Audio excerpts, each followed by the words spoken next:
धन धन सतगुरु तेरा ही आसरा।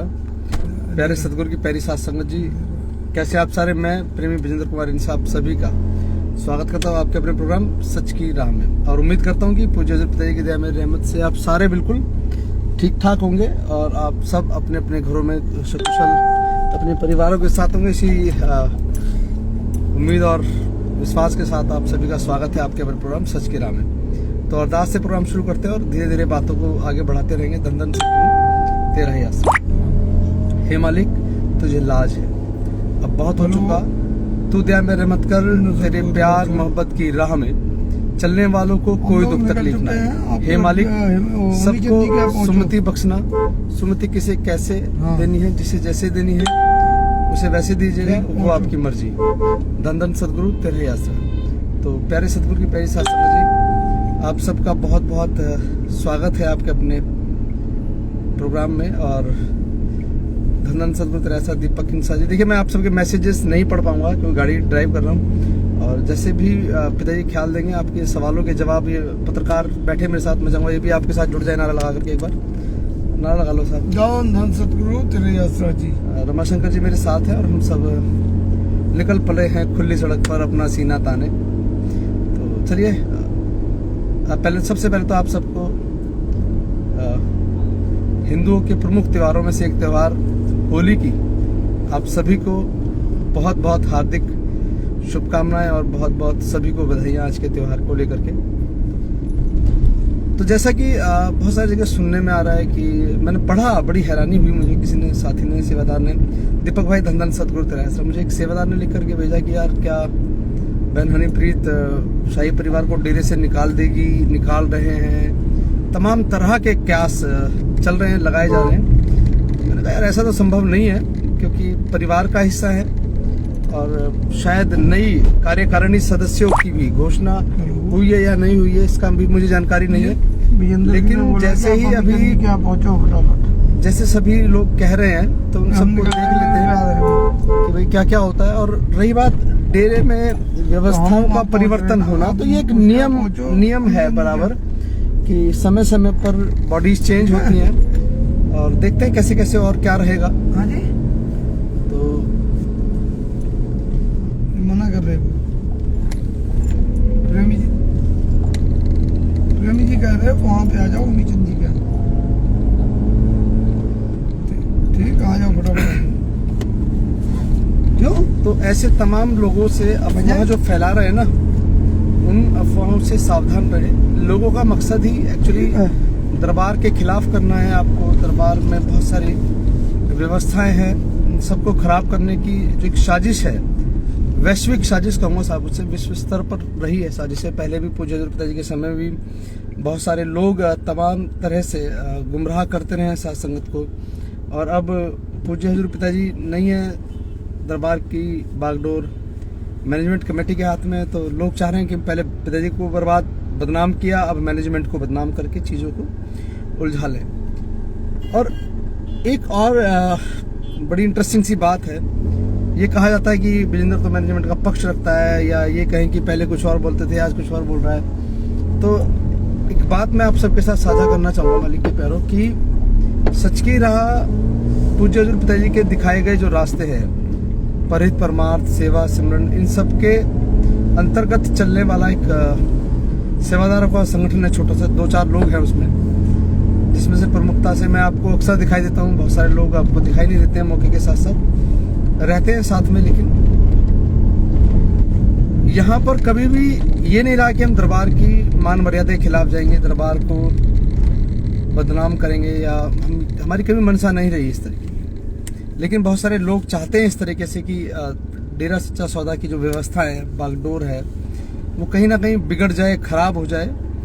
तो मेरा आप सबसे एक निवेदन रहता है अक्सर कि प्लीज़ आप कभी भी ऐसे लोगों पर कतई ध्यान ना दिया करें जो ये चाहते हों कि भाई डेरा सच्चा सौदा से आप विमुख हो जाएं। देखिए, विमुख होना ये नहीं कि आप किसी दूसरे गुरु व्यक्ति को गुरु बना लेंगे, आप उस दिन भी विमुख हो जाते हैं जब आप डेरा सच्चा सौदा की बनी बनाई व्यवस्थाओं के खिलाफ जाकर के आप काम करते हैं, या डेरा सच्चा सौदा के द्वारा जो नियम कायदे कानून है, अगर आप उनसे बाहर जाकर के भी काम करते हैं तो भी आप डेरा अनुयायी नहीं होते।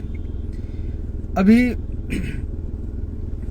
मुझे पुख्ता जानकारी नहीं है एक बारे में कि एक एफिडेविट्स मांगे जा रहे हैं कि भाई एफिडेविट बना के दीजिए। मेरे पास भी मेरे क्षेत्र के सेवादार संजीव और ओम प्रकाश नाम है शायद, ओम प्रकाश और संजीव है, मेरे पड़ोसी हैं, साथ में रहते हैं दूसरे ब्लॉक्स में। ओम प्रकाश तो मेरे ब्लॉक में ही है। ये दोनों सेवादार है, उन्होंने कहा कि भाई जी एफिडेविट मांगा है दरबार ने। हमने कहा ठीक है भाई।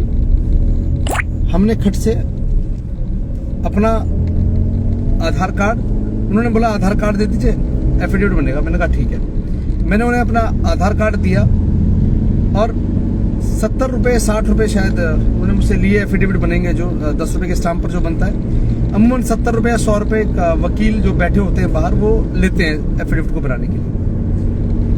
मैंने उनसे ये भी नहीं पूछा यार कि आपने क्यों मांगा है, क्या लिखा जाएगा उसके अंदर। जब बात दरबार की आती है, परवाने में और ततीये में सिर्फ यही बहुत बारीक सा फर्क है कि उसकी जो आशिकी है ना वो लॉ के साथ है साहब। ये तय नहीं करा उसने कि वो लॉ या वो रोशनी टॉर्च की रोशनी है जो उसको जलाएगी नहीं, या वाकई वो आग है जिसमें जाते वो भस्म होकर जल के मर जाएगा। परवाने कभी नहीं पूछा करते इस बात को, लेकिन ततैया को साहब जब सेक लगती है ना वो तुरंत भाग जाता है उससे दूर। तो ऐसे ही हम हो गए हैं।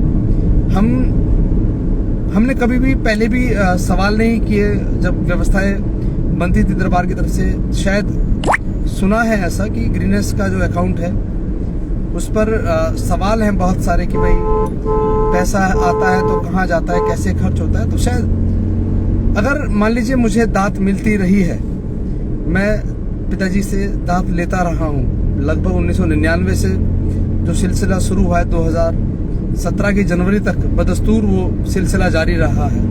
पूज्य हजूर पिताजी की दया मेहर से दात लगातार इतने वर्षों तक लिए मैंने, और मुझ जैसे ना जाने कितने अनगिनत सेवादार हैं जिन्होंने लगभग जब से दात सिस्टम शुरू हुआ है, चाहे परम पिताजी के वक्त से, चाहे बेपरवा जी के वक्त से, चाहे हजूर पिताजी के वक्त में जिन्होंने सेवाएं की है, उस लंबे अंतराल से भी सेवादार दात प्रोग्राम्स में शामिल रहे हैं, दातें लेते रहे हैं। अगर आज एक एफिडेविट ये देना पड़ रहा है लिख करके कि जी हाँ मेरा नाम विजेंद्र कुमार है, मेरे पिता का नाम श्री गंगाराम है, मैं निवासी त्रिलोकपुरी दिल्ली का हूँ और मैं डेरा सच्चा सौदा का पिछले इतने वर्षों से अनुयायी, और मुझे इतने वर्षों से लगातार पूज्य गुरुजी के द्वारा दात मिलती रही है। दात का मीन्स की कोई प्रेम निशानी के रूप में वो सामान हम लोगों को देते हैं, जिसमें रजाई, गद्दे, कंबल, ब्रीफकेस, अटैची, बैग, टॉवल, रुमाल, स्टील के बर्तनों के सेट, क्रॉकरी सेट्स, बहुत सारी चीजें हमें मिलती रही हैं जो पूज्य हजूर पिताजी अपने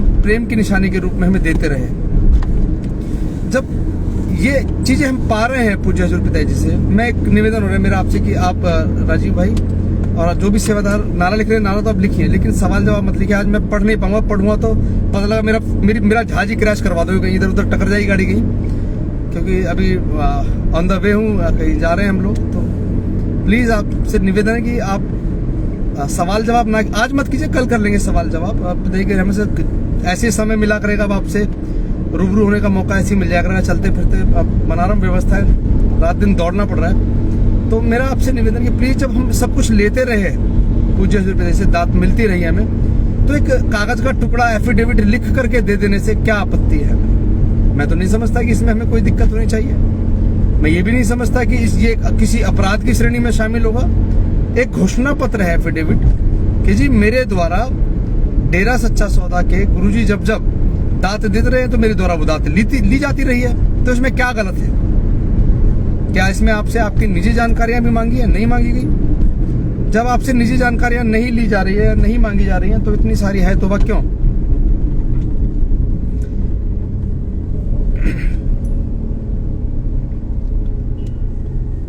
अभी आपको एक गाना है एक फिल्म का, बहुत पुरानी फिल्म है, आप सुनिएगा कभी उसे एकांत में, तो वो भी आपके जीवन पे सटीक आएगा साहब। कृष्णपाल जी, गुरदीप सिंह बरार साहब, राजीव जी, संदीप सिंह भाई, धंधन सदगुरु तेरयास, आप सभी का बहुत बहुत हार्दिक अभिनंदन है आपके अपने ही कार्यक्रम में, क्योंकि कार्यक्रम आपका, मैं तो आपका बाजा हूं साहब। जब कभी कभी वक्त मिलता है तो बज लेते हैं थोड़ी बहुत देर के लिए, लेकिन मेरी समझ में यह आया है आज कि कुछ लोगों ने हमें गुमराह करने की कोशिश की, मुझे भी की और आप सबको भी की है, और बहुत सारे लोग हो भी गए हैं गुमराह। मेरा एक सवाल है, अक्सर जब भी कोई आपसे संगत को गुमराह करने वाले लोग सवाल पूछते हैं कि मैनेजमेंट से ये सवाल पूछ लो, तो आप सवाल पूछ लिया करो, आप भी पूछा करो कि भाई पूज्य हजूर पिताजी के केसों का, जैसे मान लेते हैं मैं 2-3 केसों के नाम लूंगा जो 2-3 चल रहे हैं या जिनमें सजा हो गई है या एक आध पेंडिंग है, उन पर भी चर्चा कर लेते हैं कि नपुंसक केस में या साध्वी यौन शोषण का जो केस था जिसमें पूज्य हजूर पिताजी को 20 साल की सजा हुई है, या छत्रपति हत्याकांड में जिसमें पिताजी को उम्र कैद हुई है, या रंजीत हत्याकांड में जिसमें पूज्य हजूर पिताजी को उम्र कैद हुई है, इन दोनों केसों, तीनों केसों में जिनमें सजा हो गई है, उन केसों में जो चर्चा चलती है पंचकुला दंगे की रहस्यमय साजिशें, पंचकुला दंगा पार्ट 1, 2, 3, 4, 5 एटसेट्रा एटसेट्रा, तो इन सब तमाम मसलों का जिन पर चर्चा होती है, रात दिन बैठ करके दही बिलोई जा रही है साहब, उसमें से क्या पूज्य हजूर पिताजी के बेगुनाह होने का या पूज्य हजूर पिताजी के मुकदमों का क्या कोई लेना देना है उन चर्चाओं से, या ये कहूं कि उन मुकदमों से कोई लाभ है? अगर आप बड़े विस्तार में जाकर के चीजों को समझने की कोशिश करेंगे मालिक के प्यारों, तो आप ये पाएंगे कि इनकी कहीं कोई चर्चा नहीं। अब पिछले 2 केस जिनमें पूज्य हजूर पिताजी को आजीवन कारावास हुआ, एक है रंजीत हत्याकांड और दूसरा है छत्रपति शिवाजी और छत्रपति हत्याकांड। ये 2 मुकदमे बड़े इंटरेस्टिंग रहे, जिसमें खट्टा सिंह की गवाही के आधार पर पूज्य हजूर पिताजी को सजा हो जाती है, जिसमें ये कहा गया खट्टा सिंह के द्वारा कि मैंने सुना कि गुरुजी ने कहा कि जाओ गोली मार दो, फलानी जगह बंदूक रखी है, फलाने ने उठाई, यानी पूरी स्टोरी। बात नंबर 1। अब बात नंबर 2, एक व्यक्ति रोज पंचकुला कांड आपके सामने बैठ के करता है और आपसे बड़े इत्मीनान से शेयर करते हैं, बहुत प्यार से सुनते हैं, और फिर उस बात को इम्प्लीमेंट करके अपने फेसबुक पेजों पर अनाप शनाप आप गलत लिखते हैं दरबार के बारे में। मुझे ये बताएं कि जिस पैटर्न पर आज एक विशेष कार्यक्रम चलता है, पूज्य हजूर पिताजी को दावा करते हैं कि हम पूज्य हजूर पिताजी की सच्चाई लाना चाहते हैं सामने। कौन सी सच्चाई लाना चाहते हैं? उस सच्चाई के बारे में कभी चर्चा होती है? पूज्य हजूर पिताजी की सच्चाई है कि पूज्य हजूर पिता संत गुरमित राम रहीम सिंह जी इंसा एक बहुत बड़े मानवता भलाई के कार्यक्रम चलाने वाली संस्था के प्रमुख हैं, उस संस्थान को चलाते हैं, उस संस्थान के द्वारा 138-40 मानवता भलाई के कार्य किए जाते हैं। क्या ये पूज्य हजूर पिताजी की सच्चाई नहीं है? क्या पूज्य हजूर पिताजी की सच्चाई पंचकुला दंगा है? क्या पूज्य हजूर पिताजी की सच्चाई मोड़ मंडी बम ब्लास्ट है? क्या पूज्य हजूर पिताजी की सच्चाई एक और था क्या यार, बेअदबी, हाँ बेअदबी कांड, ये सब चीजें क्या पूज्य हजूर पिताजी की सच्चाई है? नहीं है साथ संगत जी। लेकिन एक व्यक्ति सरेआम बैठ करके हम डेरा के अनुयायी कहने से और खुद को मानने से दोनों अलग अलग चीजें। और एक पिताजी अक्सर कहा करते हैं बात को कि चलता चलता सिक्का कब खोटा हो जाएगा कोई नहीं जानता इस बात को, लेकिन कौन किसके हाथ की कठपुतली बन करके कठपुतली की तरह नाच रहा है या अपने आगे पीछे लोगों को नचा रहा है, हमें सबको समझने की जरूरत है कि क्या आप बताएं मुझे पूज्य हजूर पिताजी की सच्चाई क्या है? बेअदबी कांड पूज्य हजूर पिताजी की सच्चाई है क्या? नहीं है। बेअदबी कांड जब पूज्य हजूर पिताजी की सच्चाई नहीं है तो उस कार्यक्रम में जिसकी शुरुआत ही इस बात से होती है कि हम डेरा के अनुयायी और पूज्य हजूर पिताजी की सच्चाई, अपने गुरु की सच्चाई, कुछ बोलते, मुझे एक्चुअली याद भी नहीं एग्जैक्ट वर्ड क्या है। जब पूज्य हजूर पिताजी की सच्चाई की बात आती है तो पूज्य हजूर पिताजी की सच्चाई ये है कि वो 138-40 मानवता भलाई के काम करते जिन पर चर्चा नहीं होती है। हम उनके बारे में चर्चा नहीं करते, लेकिन उनसे संबंधित मुकदमों को में कैसे उन्हें सजा कराई जा सकती है इनडायरेक्टली, उस बात पर चर्चा होती है। तो मेरा आप सबसे अनुग्रह निवेदन है मालिक के प्यारों कि प्लीज प्लीज प्लीज प्लीज ऐसे लोगों का संग साथ जितना जल्दी छोड़ोगे उतना अच्छा है हम सबके लिए। लेकिन बहुत सारे हमारे सेवादारों को लगता है कि नहीं, हम ही पूज्य हजूर पिताजी को लाने की बात करते हैं, हम ही पूज्य हजूर पिताजी को लाएंगे। तो मुझे एक बात समझाइए आप लोग भी कि संतोष बहन, बहुत बहुत स्वागत है आपका भी, कि क्या है पूज्य हजूर पिताजी की सच्चाई? क्या पूज्य हजूर पिताजी की सच्चाई क्या था यार, मोड़ मंडी बम ब्लास्ट है? पूज्य हजूर पिताजी की सच्चाई पंचकुला दंगा है? जब एक खट्टा सिंह के कहने पर पिताजी को सजा हो जाती है कि मैंने सुना इन्होंने कहा कि गोली मार दो, तो साहब आज तो खट्टों की फौज है पूरी। एक खट्टा था तब, और आज तो खट्टों की पूरी फौज है जो इस बात का दावा करती है कि पंचकुला दंगे की साजिश डेरा प्रमुख के निवास पर हुई, जिसे तेरावास कहा जाता है। तो प्यारे सतगुरु की प्यारी साध संगत जी, हमें सावधान रहने की जरूरत है, बहुत ज्यादा सचेत रहने की जरूरत है हम सबको। और मैं चाहूंगा कि अब पत्रकार महोदय कुछ बात कहें और करें आप सबसे। धन धन सतगुरु तेरे असरा। सतगुरु जी की साजी वाजी प्यारी साध संगत जी, जैसा भी भाई विजेंद्र इंसा जी कर रहे थे बात अपनी एफिडेविट की, आजकल किसी की जानकारी निकालना बड़ा आसान हो गया है। आप किसी के बारे में भी जानकारी निकाल सकते हो, लेकिन दरबार से हम जुड़े हैं। जब हम नाम लिया करते थे, तो जब हम पहली बार नाम लेने गए दरबार में, तो एक स्लिप होती थी, स्लिप। उस स्लिप में सेवादार भाई भरते थे, कहाँ से आए हो, क्या नाम है। जामीन शाह के टाइम भी भरी जाती है, जामीन शाह के टाइम भी वो स्लिप, हाँ, फॉर्म भरा जाता था, याद आ गया। तो तब ऑब्जेक्शन क्यों नहीं होते थे? हमें ये बात बड़ा खटक रही है। तब किसी ने खड़े होकर ये नहीं कहा कि नहीं साहब ये गलत हो रहा है, क्यों आप डिटेल लेते हो, क्यों ले रहे हो? और दूसरी बात, हम दुनियादारी की तमाम जगहों पर जाते हैं, बाकायदा आजकल आधार की स्लिप लेते हैं। अब आपको पता है कि आधार नंबर से सारी जानकारी मिल गई जिसको भी। हमारे भाई विजेंद्र जी ऑनलाइन काम करते हैं, मैं बैठता हूँ उनके साथ, देखता हूँ कि आधार से पूरी जानकारी, क्योंकि आधार से सारे डॉक्यूमेंट लिंक हैं और उठाते हैं। या खाली दरबार को ही टारगेट बनाते। सफाई अभियान हो रहा, साहब उसमें बहुत लंबा चौड़ा टारगेट बना के रख दिया। मैं खुद भाई विजेंद्र जी को फीवर था और हम भी 2 रात की जगह हुए थे, हालत नहीं थी हमारी जाने की, लेकिन हम लोगों सिर्फ ये देखने के लिए गए थे गुरुग्राम में सफाई अभियान में कि जो कहा जा रहा है वो कहाँ तक ठीक है, क्या वाकई घोटाला है, वाकई कोई घपला हो रहा है, वाकई सफाई अभियान के पीछे कोई षड्यंत्र है, वाकई सफाई अभियान में कोई बहुत बड़ा लोचा है। मुझे नहीं कुछ मिला, मैंने एक रत्ती भर भी नहीं देखा।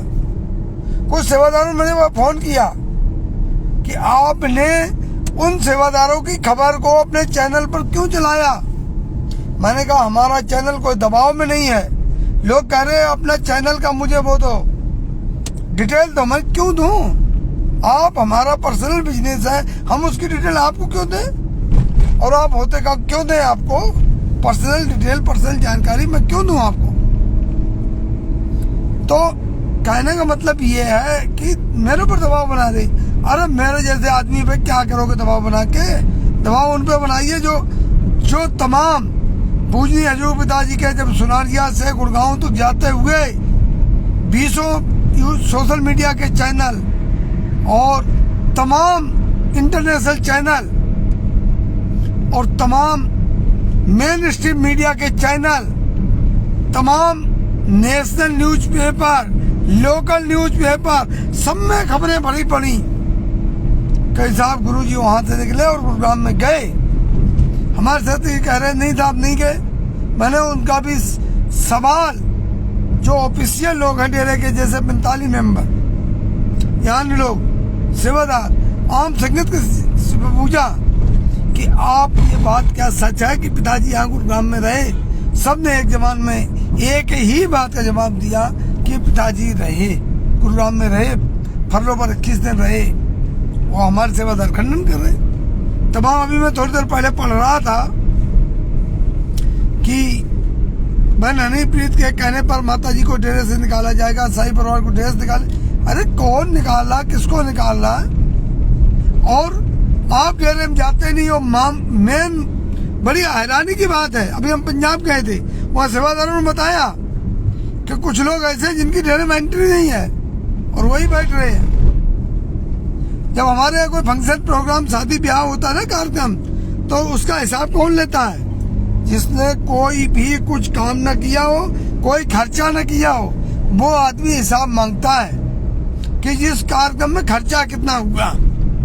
क्या उसका अधिकार है मांगने का? नहीं, क्योंकि उससे कुछ लेने देना नहीं था पूरे कार्यक्रम में। ना तो उसने कुछ काम किया, ना उसने कोई पैसे लगाए, लेकिन हिसाब उसको चाहिए।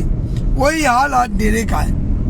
जो डेरे में कभी जाते नहीं है, कभी डेरे से कोई लेना दे, वो आज बातें कर रहे हैं। डेरे की संगत का ऐसा हाल ही हो गया आजकल। हाँ भी हो रहे हैं। तो कहीं ना कहीं साथ संगत जी हाथ जोड़ के आपके चरणों में अरदास है, विनती है कि आप सतर्क रहें, सावधान है। याद आ गई मुझे वो बात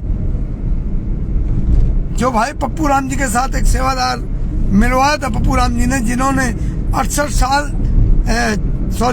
54 साल से डेरा सच्चा सौदा जुड़े हुए हैं। और क्या नाम था भाई का उनका? परवाना जी, जो कि परम पिताजी के समय में शब्दों को लिखते थे, बैठ के कविराज की भूमिका निभाते थे। उन्होंने बड़ी बातें बताई। मैंने उनको एक बात सवाल पूछा, मैंने कहा बाबूजी परम पिताजी के समय में और अब में क्या फर्क है? तो उन्होंने जवाब दिया बड़े सटीक कि बेटा परम पिताजी की जो साथ संगत थी, परम पिताजी जो समझाते थे, उससे 1000 गुना ज्यादा हजूर पिताजी जो हमारा ख्याल रख रहे हैं, और हम उन पर उंगली उठाई जा रहे हैं। हमने ये भी पूछा उन परवाना जी से कि ग्रंथ शास्त्रों में ये लिखा हुआ है, चाहे वो भगवान राम का ग्रंथ पढ़ लो, चाहे वो भगवान श्री कृष्ण का जो आराध्य है आज हिंदुओं के, उनके ग्रंथों में लिखा हुआ है कि जो गुरु परिवार होता है उनकी सेवा करो, उनकी संभाल, उनकी बात को मानो।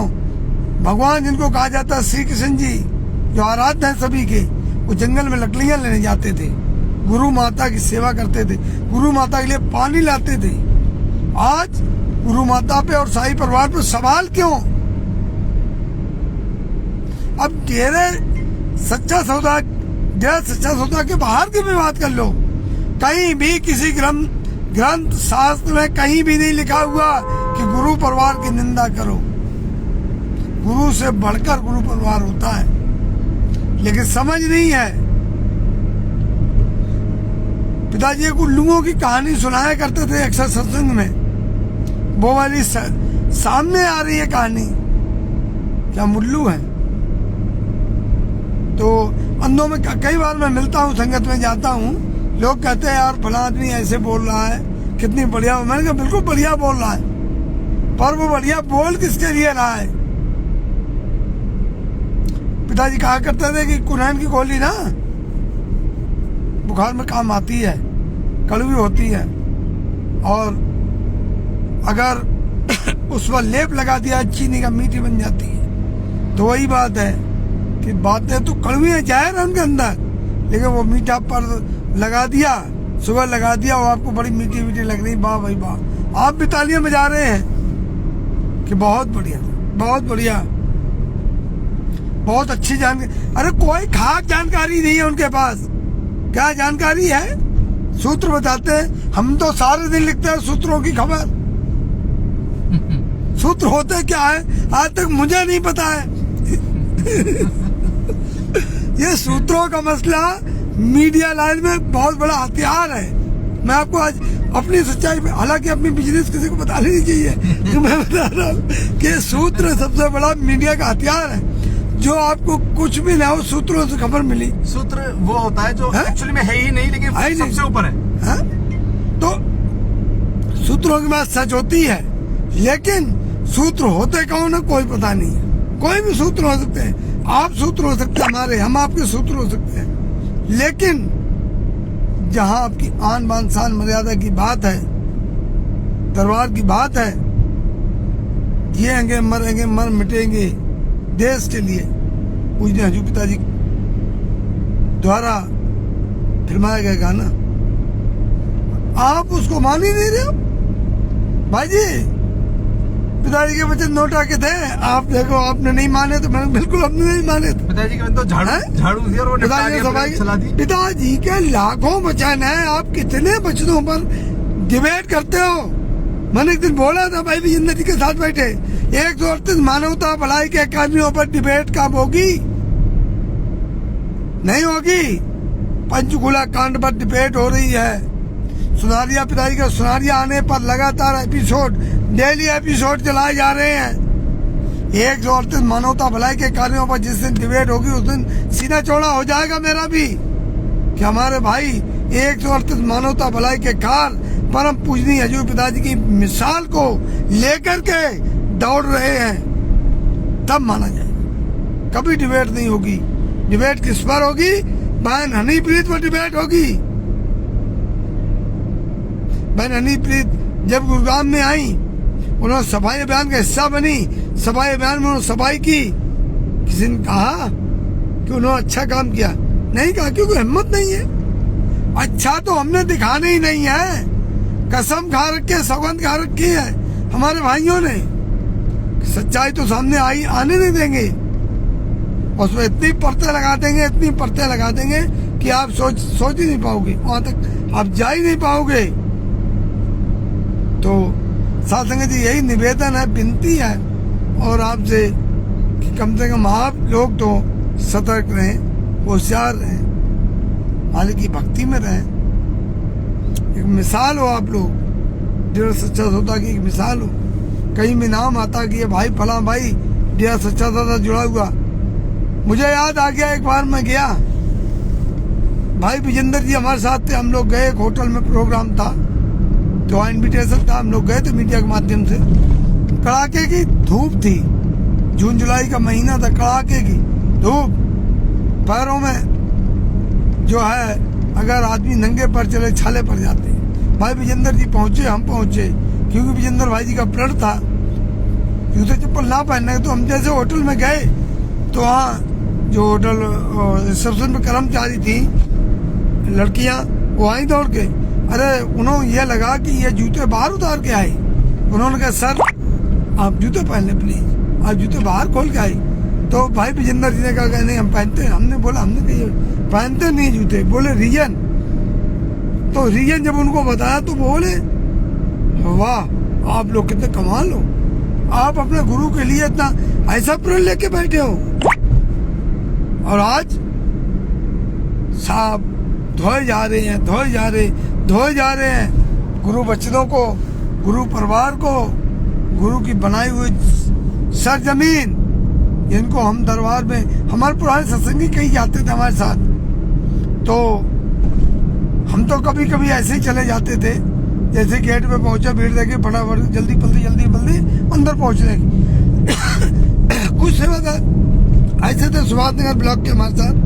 वो देखते थे हम उनको कि बगैर जब तक दरबार के गेट पर सजदा ना कर ले, मत्था ना टेक ले, अंदर नहीं बढ़ते थे। निकलते समय भी और जाते समय भी सजदा करने की योग डेरा सच्चा सौदा की वो पवित्र भूमि। और आज जब सवाल उठाए जाते तो बड़ा दिल दुखता है। सवाल किस पर उठा रहे, क्यों उठा रहे हो? नहीं साहब, दरबार के एक एक बनाए हुए नियम पर, चाहे वो शाही परिवार हो, चाहे वो मैनेजमेंट हो, चाहे वो सब पर उंगली। एक भाई बोला परसों, बड़ा हंसी आई, बोला भाई साहब लगता है आपने केमिकल वाला प्रसाद खाया हुआ। मैंने कहा प्रसाद तो हमने बहुत बार खाया, हमेशा सेवा में जाते थे प्रसाद मिलता था। अब केमिकल क्या था, कौन सा केमिकल आप लोगों ने तैयार किया, क्या केमिकल था मुझे नहीं पता भाई। मैं आज भी जब भी कोई सेवादार आता है, मिलता है भाई जी प्रसाद आया डेरे से।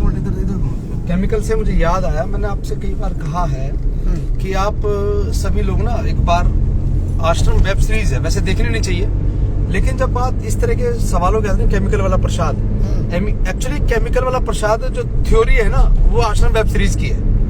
आश्रम वेब सीरीज में कहा गया है कि डेरे जो आश्रम के लोग हैं जो वहाँ रहकर सेवा करते हैं, उन्हें नशे वाला प्रसाद, केमिकल जो लंगर या प्रसाद खाया जाता है उसमें केमिकल नशे की चीजें मिलाई जाती है, और उसको खाने के बाद लोग बिना खाए पिए, बिना घर के शुद्ध बुद्ध के काम करते हैं, मजदूरी करते हैं खेतों में। वो वाली जो थ्योरी है वो कहीं ना कहीं आश्रम वेब सीरीज की है, जो इस पर चर्चा करते हैं। प्रसाद केमिकल वाला प्रसाद सिर्फ रहमतों भरा होता है, उसके अलावा कुछ नहीं। उसमें सतगुरु की दया मेहर का नशा होता है, उसमें दुनियावी नशे नहीं है साहब। जो लोग इस तरह की केमिकल की बातें करते हैं, केमिकल वाला प्रसाद है, तो सतगुरु की प्यारे साथ संगत जी सावधान रहो ऐसे लोगों से। और मैं एक सवाल मेरा समझ में नहीं आता है, कभी कभी माइंड मेरा बड़ा डिस्टर्ब होता है कि 2017 के पहले वही प्रसाद आप लोग भी तो खाते थे, तब किसी का सवाल नहीं। तब क्यों नहीं हमारे बड़े माननीय महोदय वरिष्ठ पत्रकार संजीव झा जैसे हमारे साथी तब सवाल नहीं उठाते थे? आज सवाल उठा रहे केमिकल का प्रसाद। नहीं, तब एक्चुअली मैनेजमेंट हथियाने का मसला नहीं था। आज तो सारे मैनेजमेंट चोर है, सारे मास्टरमाइंड हो गए दंगे के। तो कहीं ना कहीं एक बात है कि मैनेजमेंट को कैसे भी ना कैसे करके बदनाम किया जाए और उस मैनेजमेंट को हथियाया जाए। देखिए, अपना तो बहुत सीधा सा मकसद है कि पूज्य पिताजी आ जाए साहब। मैंने तो उस दिन भी कहा था, जिस दिन पिताजी 7 तारीख को जब पहली बार लौट करके आए, भैया बातों बातों में चलान कर जाएगा, ओवर स्पीडिंग का बच गए। तो जैसे पिताजी आए 7 तारीख को, हमने तुरंत कहा कि भाई अपना यार जी तो अपना झोला बस्ता उठाएंगे और चल देंगे, अब काम खत्म। पिताजी आ गए, जब 21 दिन के बाद मिलेंगे। लेकिन हमारा तो मकसद बहुत साहब, पिताजी आए अपना काम खत्म साहब, छुट्टी नहीं करना है कोई प्रोग्राम। लेकिन कुछ लोगों का मकसद क्या है, कहते हैं पिताजी की आइडियोलॉजी पर बात कर रहे हैं। क्या आइडियोलॉजी है पिताजी की? आइडियोलॉजी क्या मोड़ बम ब्लास्ट है? क्या पूज्य पिताजी की आइडियोलॉजी बेअदबी कांड है? नहीं है साथ संगत जी। पिताजी की आइडियोलॉजी 138 मानवता भलाई के जो काम है वो है। पूज्य पिताजी की विचारधारा, गरीब को अन्न और कहते हैं ना गरीब की बेटी की शादियां, गरीब को शिक्षा, ये सब आइडियोलॉजी पिताजी की। कब बात होगी इन सब बातों पर? कोई नहीं करेगा बात। लेकिन जहां पर डेरा सच्चा सौदा को बदनाम करने की बात है, डेरा सच्चा सौदा की मान मर्यादा के हनन की बात है, शासन तमाम तरह की बातें होंगी। लेकिन एक्चुअल में जो पूज्य पिताजी की आइडियोलॉजी है, जो विचारधारा है, उस पर कभी कोई चर्चा नहीं होगी। और नागर साहब, टेकराम नागर जी, बाबू जी, धन धन सतगुरु तेरा आसरा, बहुत बहुत स्वागत आपका भी आपके अपने कार्यक्रम सच की राह में जी। तो बहुत सारी कई लोगों ने कहा, कई सेवादार साथी चाहे वो पंजाब में मिले, चाहे वो उत्तर प्रदेश, हमें उत्तर प्रदेश अभी चुनाव के दरमियान जब हमारे दौरे रहे वहाँ भी काफी सेवादार तमाम जगह मिलते हैं लोग, तमाम लोगों से बात हुई तो वो ये कहते हैं रमाशंकर जी, कहीं ना कहीं लोगों को डेरे को हथियाने का मकसद है, डेरे पर अपनी हुकूमत करने का मकसद है, या डेरे से रकम ऐंठने का मकसद है, इसलिए बदनाम करते हैं। एक तरह से दूसरे शब्दों में कहें तो डेरा सच्चा सौदा को ब्लैकमेल कर रही है। और ये ब्लैकमेलिंग का काम बहुत लंबी चौड़ी प्रयास नहीं है, कुछ ही लोगों, चंद लोग हैं, और उन चंद लोगों का काम है डेरा सच्चा सौदा को ब्लैकमेल करना। चाहे वो बहन हनीप्रीत हो, चाहे वो मैनेजमेंट हो, चाहे वो शाही परिवार हो। हमारा क्या हक है कि हम शाही परिवार पर उंगली उठा रहे हैं? हम अदने से सेवादार, ये कहते हैं ना कि तिनके के बराबर भी नहीं। और जब पूछा जी पिताजी पंचकूला में जब सुनाया गया तो हमारे लोगों के दिल पर क्या बीती, उस साथ संगत पर क्या बीती। ऐसे लग रहा था कि पता नहीं क्या शरीर से जान निकल गई। और उस शाही परिवार पर क्या बीती होगी, कभी चर्चा नहीं की, कभी। तो प्यारे सतगुरु पिताजी अक्सर कहा करते सत्संग में कि मन का हुजरा साफ कर जाना के आने लिए। जो इतनी तमाम दुनिया भर की गंदगी हम अपने दिल और दिमाग में लिए घूम रहे हैं कि डेरा सच्चा सौदा वैश्यवृत्ति का अड्डा है, डेरा सच्चा सौदा में बहुत बड़े बड़े अपराध हुए हैं, अब बड़े बड़े अपराध होते हैं, बड़े बड़े अपराध होंगे। तो जब तक ये गंदगी हमारे दिल और दिमाग से नहीं जा रही है, तो पिताजी में नहीं आ रही। बहुत साफ और स्पष्ट शब्दों में कहा है कि मन का हुजरा साफ कर जाना के आने लिए। उसके आने का रास्ता तो बनाओ साहब। गंदगी में बुलाओगे क्या उसे? इतना गंद दिल और दिमाग में लिए दौड़ रहे हैं हम, तमाम तरह की। कल भी सच्चा सौदा वही था, आज भी सच्चा सौदा वही है। कल भी लाखों की तादाद में सेवादार दरबार आया करते थे, आज भी लाखों की तादाद में सेवादार। एक बात अक्सर पूज्य पिताजी कहा करते हैं बेटा कि 100 बारात करने से अच्छा है कि एक गमी कराओ। यानी कि 100 बारातों में जाकर नाचने कूदने से बेहतर है किसी एक मैयत में जाकर के उसको आप अजल मजल कर दें या दफना करके आ जाएं, जैसे भी आप रीति रिवाज के अनुसार करें उसका क्रिया करें। साथ संगत जी, आज जो स्थिति है डेरा सच्चा सौदा की ना, वो बहुत विचित्र सी स्थिति है कि अपने ही लोग दरबार को बदनाम कर रहे हैं। बाहर के लोग तो चुप हो गए, बाहर के लोग से मीन्स इंडियन मीडिया कहाँ बात कर रहा, लेकिन सोशल मीडिया पे मुझ जैसे बहुत सारे लोग हैं जो कई घंटे बैठ करके दिमाग खराब कर रहे हैं संगत का। तो हमें अपने दरबार के साथ खड़े होने का वक्त है। साथ संगत जी, बहुत सारी चीजें ठीक होने के कगार पर है, लेकिन संगत को उकसा कर गुमराह करके चीजों को खराब करने की बात जो हो रही है, उस पर हम उसी पर बात करेंगे ज्यादा आने वाले वक्त में भी। रोज कोशिश करूंगा आप सबके साथ रहूं लाइव। जीवन बड़ा अस्त व्यस्त हो गया सा, जब तक सुलझेगा तब तक ऐसी रास्ते में चल के बात करेंगे हम लोग। लेकिन जब कभी मौका लगेगा आप सबके साथ बैठ करके बात करने का, तो और मैं एक बात और कहना चाह रहा हूँ आपको कि इस महीने के अंतिम रविवार को शासतनाम जी धाम सिरसा जरूर आइएगा। और बहुत सारे, खासकर ये मेरा न्योता उन लोगों को है जो फेथ वर्सेस वर्डिक्ट की बातों में आकर के उल जलूल बातें करते हैं, अनाप शनाप लिखते हैं, सेवादारों के बारे में, जिम्मेवारों को गलत बोलते हैं। वो सब लोग आए, आकर के बैठ करके मैनेजमेंट कमेटी से बात करें। वो लोग आए, अपने स्टेट के 45 मेंबरों के साथ बैठ करके बात करें। व्यवस्था डॉक्टर मोहित ने नहीं चलानी है, व्यवस्था विजेंद्र कुमार ने नहीं चलानी है, व्यवस्था किसी और तीसरे व्यक्ति ने नहीं चलानी जो बैठ करके बकबक करता है ऑनलाइन। व्यवस्थाएं डेरा सच्चा सौदा की मैनेजमेंट कमेटी पूज्य हजूर पिताजी के निर्देशानुसार जो होता रहा है, उस पर डेरा सच्चा सौदा चलता है साहब, उसी पर चलेगा। मेरे मुझ जैसे किसी व्यक्ति के कहने से नहीं होगा। मेरा आप तमाम उन सेवादारों को न्योता है, आए बैठ करके, चाहे वो 145 पन्नों की मेडिकल रिपोर्ट है उस पर चर्चा करनी है, उस पर चर्चा कर ले। किसी और बात पर आपको चर्चा करनी है, पंचकुला पर बात करनी है, लॉकेट क्यों उतारे गए, लॉकेट नहीं उतारे गए। देखो, अपना तो लॉकेट साहब जिस दिन मरेंगे ना उसी दिन उतरेगा, उससे पहले नहीं उतरता है, उससे पहले नहीं उतरता। लेकिन लोगों ने किसी के कहने पर उतारे नहीं उतारे वो मसला नहीं है मेरे लिए। लेकिन जिसके जो भी सवाल हैं, बहुत सारी बातें ऐसी जिसे हम ऑनलाइन बैठ के चर्चा नहीं कर सकते, लेकिन उन लोगों को मेरा न्योता है। मेरी स्थिति परिस्थिति ऐसी नहीं कि मैं बहुत जल्दी इधर उधर जाऊं, लेकिन हाँ, आप सबसे मुलाकात के लिए मौका भी है साहब, और दस्तूर भी यही है कि हमें अंतिम रविवार को शासतनाम जी धाम सिरसा में होना चाहिए सभी को। और इस बार अंतिम रविवार को शासतनाम जी धाम सिरसा में आप सबसे बहुत जरूर मुलाकात होगी। और जो भी साथी सेवादार मिलना चाहे, 45 मेंबर कमेटियों का जो कमरा है, जहाँ से 45 मेंबर कमेटी के सेवादार हैं, जो 50 नंबर कमरे के साथ में शुरू थे, उसके ठीक सामने एक बहुत लंबा नीम का बाग है। जिस मालिक के पैरे की बहुत सारे सवाल हैं, पेट में बहुत ज्यादा अफारा है जिसको, वो आए और आकर के मिले और बात करे साहब। अक्सर एक बात कही जाती है कि लाइव ले लो जी, अरे तुम बार पे है ना लाइव का पेज अपना चला लो, कर लो जैसे हम करें। हमें कभी कोई जरूरत नहीं है कि कोई मुझे लाइव ले ले, मुझे अपनी बात रखनी है साहब, मुझसे बात करो, कोई जरूरत नहीं है। अकेला हूँ, 2-2 घंटे पहले किया फिर कर लूंगा। लेकिन अगर किसी को लगता है कि यार लाइव ले लो, लाइव कर लो, तो लाइव साहब आमने सामने बैठ के बात करेंगे। शासतनाम जी धाम। एक बंदे का फोन आया मुझे एक दिन, उसने कहा भाई जी मिलना है आपसे। मैंने कहा तो मिलो, कब मिलोगे? मैंने कहा जी अंतिम रविवार को सिरसा आऊंगा, मिलना दरबार। नहीं, डेरे में नहीं मिलेंगे, डेरे से बाहर मिलेंगे। क्यों? मेरी फुप्पी के छोरे हो तुम जो तुमसे बाहर मिल लूं। दरबार मिलो, मिलना है। दिल्ली आओ साहब, छोटा सा घर है मेरा, छोटी सी जगह है, 2 रोटी जैसी खाऊंगा, रूखी सूखी आपको भी खिलाऊंगा। लेकिन अगर दरबार के मसले पे बात करनी है, दरबार आओ, दरबार मिलूंगा मैं आपसे। दरबार हम सबका घर है, हमें अपने घर के बारे में बात करनी है, घर बैठ करके बात करेंगे जब जिसका मन करे। दरबार आओ साहब, और मैनेजमेंट के दरवाजे सबके लिए खुले हैं। आप जाकर के बोलो गेट पे कि मुझे नैन साहब से मिलना है, मुझे पुष्पा बहन से मिलना है, मुझे शोभा बहन से मिलना है, मुझे जिससे भी मिलना है, उनके संपर्क में हो, मिलो, बात करो। लेकिन बिना मिले तमाम तरह की उलझुल अफवाहें फैला रखी। मैं तो कहता हूँ न्योता है साहब सबको, मेरी ओर से न्योता है साहब। और जब बैठ के चाय पियेंगे तो चाय भी मेरी तरफ से साहब। लेकिन आओ तो सही, आना होगा साहब, क्योंकि अगर हम अफवाहों में रहेंगे तो क्या करेंगे हम लोग। विजेंद्र जी, मेरी भी बात हुई कई लोगों से, तो उन्होंने कहा कि डेरे के बाहर की ही बात करते हैं वो। डेरे में कह रहे बाहर बैठ जाओ और वहां पे बात करेंगे। नहीं, डेरे के अंदर क्यों नहीं करेंगे?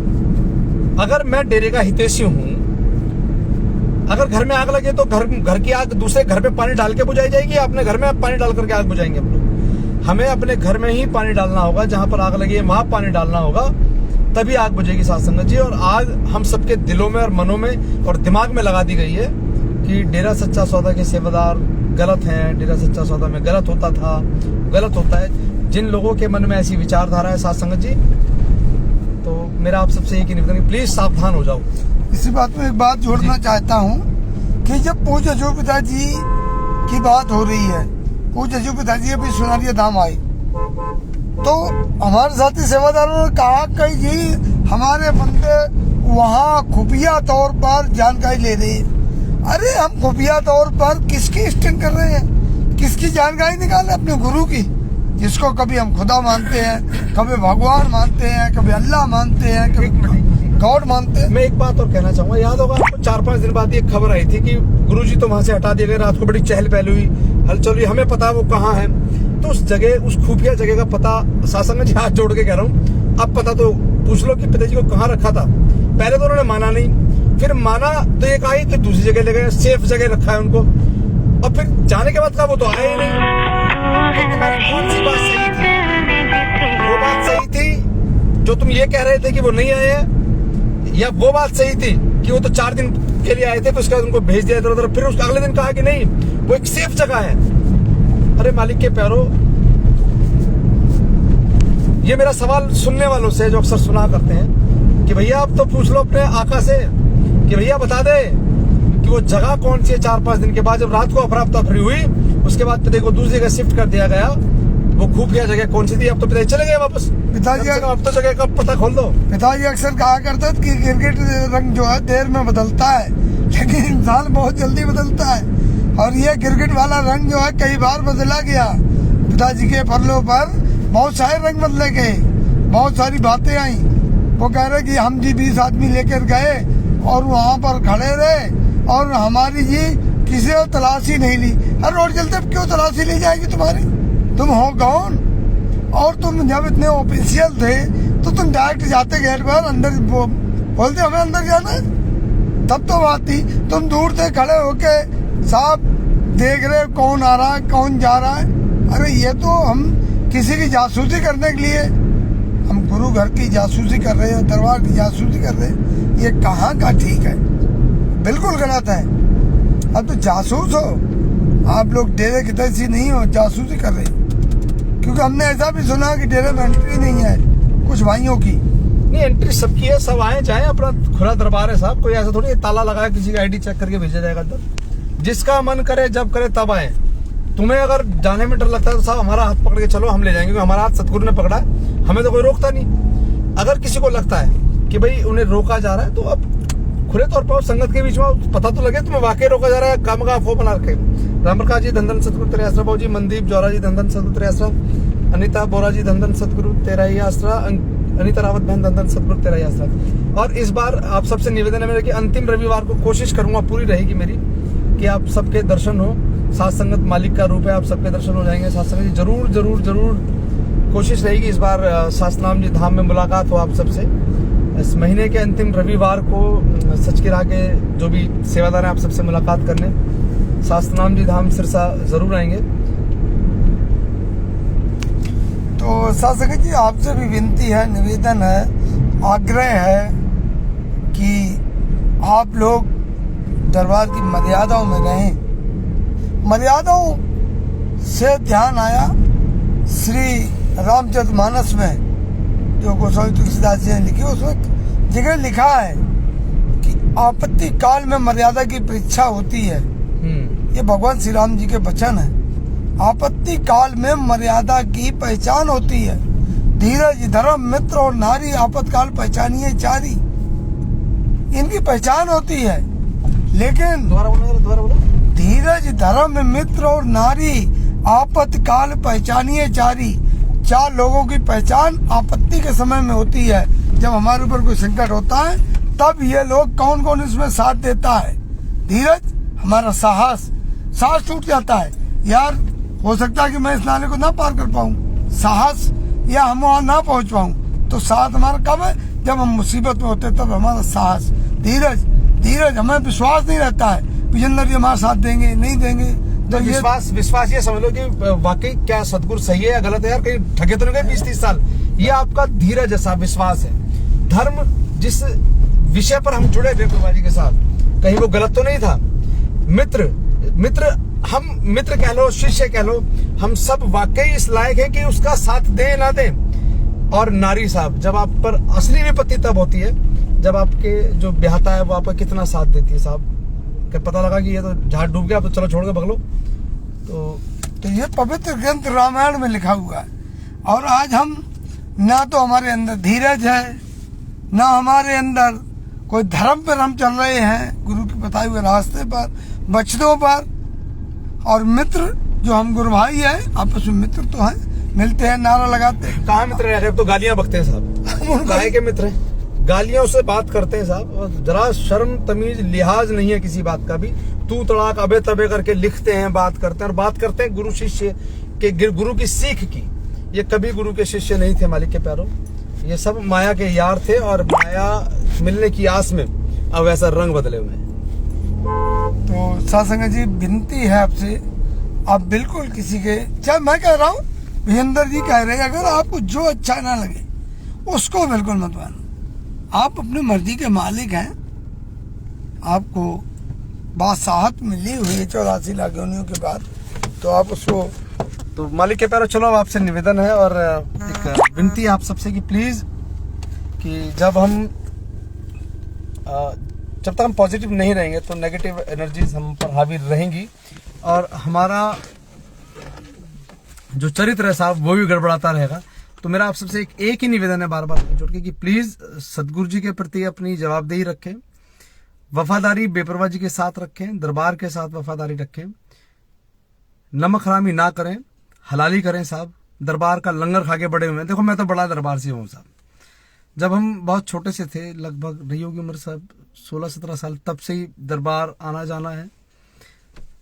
हमारे पापा जी ने हमें जोड़ दिया नागर साहब के ब्लॉक से। साहब उस टाइम हमारा ब्लॉक गेजा ब्लॉक हुआ करता था, आधा शाहदरा उसमें आता था दिल्ली पूरा। फिर उसके बाद दलूपरा बना, फिर अलग शाहदरा ब्लॉक रहा, फिर अलग अलग करके अब छोटे छोटे ब्लॉक हो गए।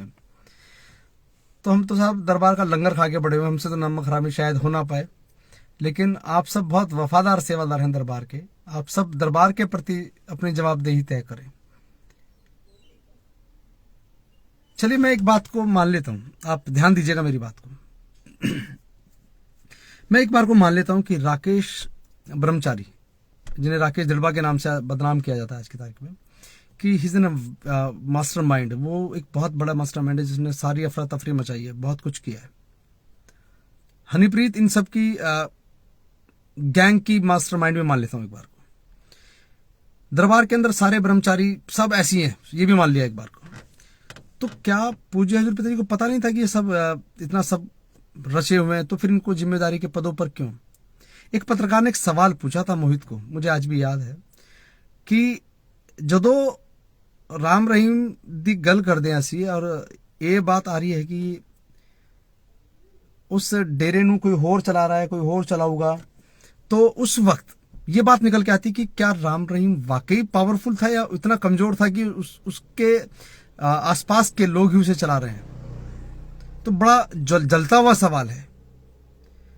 जतिन भाई बस निकल रहा था, मैंने कहा चलो आज लाइव कर लिया जाए बैठे बैठे। तो एक सवाल यह है कि जब सारे लोग ही पावरफुल हैं दरबार के अंदर, तो पिताजी इतने कमजोर कैसे इन सब के सामने? मैंने खुदा माना है साहब, और वो बहुत ज्यादा पावरफुल है। बहुत कल भी पावरफुल थे साहब, आज भी पावरफुल है। ऐसा नहीं कि कल जब तक गद्दी पर तब तक ही थे, नहीं, सब कुछ उनके हाथ में। एक वो एक श्लोक भी है कि करता करे ना कर सके, गुरु किए सब होए, 7 दिव्य 9 खंड में मेरे गुरु से बड़ा ना कोई नहीं है साहब। उसके आसपास भी कोई नहीं है, बड़ा तो बहुत दूर की बात है, आसपास भी कोई नहीं है। और जो लोग आपको गुमराह कर रहे हैं कि बहन हनीप्रीत मास्टरमाइंड है, भाई राकेश जी मास्टरमाइंड है, इसने ये कर दिया उसने वो कर दिया, तो एडा बड़ा खसम केड़ा जे मगर चरित्र ना जाने ओदे घर ओही वस सकदा, जो सब चतुराइयां भूल जावे। उसके यहाँ अकल चतुराइयां नहीं चलती है मालिक के प्यारों। किसी के बहकावे मत आओ। रही बात बाकी, तो आप सबको खुला होता है, खुला आमंत्रण है तमाम सेवादारों को जिनके मन में ये सवाल है, शंका है। 145 पन्नों की जो मेडिकल रिपोर्ट, उस पर बात करूंगा जरूर आप लोगों से, लेकिन ऑनलाइन नहीं हो पाएगी। आप सबसे मिलकर के बात करूंगा, बैठ करके बात करेंगे। तो अब आप सबसे विदा चाहता हूं, मिलते हैं कल हम लोग। एक मिनट रुकिए जरा। तो चलिए मिलते हैं और बात करते हैं कल। धन धन सदगुरु, तेरा ही आसरा। ठीक है बाबू, खानपुर से घुमा